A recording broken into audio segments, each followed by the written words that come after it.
Well, as we've explored today, automating IT asset lifecycle management extends far beyond the initial excitement of deployment. The real work and the real value comes from efficiently managing assets throughout their entire lifecycle, from pallet to production to pasture. The research outlined 3 key steps: quantify the business value to secure investment, select targeted use cases to avoid boiling the ocean, and align compelling events to overcome organizational inertia.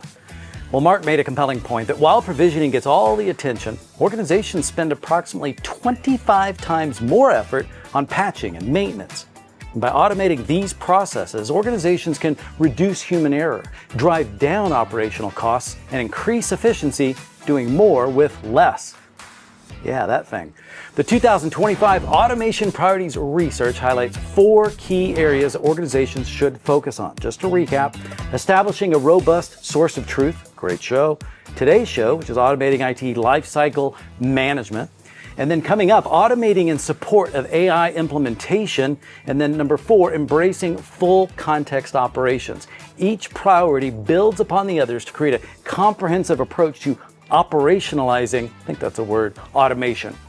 To download the full research paper and access the Automation Core Concepts Learning Path, I want you to visit wwt.com. These resources are going to help your team develop the skills needed to successfully implement automation across your organization. I'm Robb Boyd. This has been WWT Research. Until next time, keep innovating.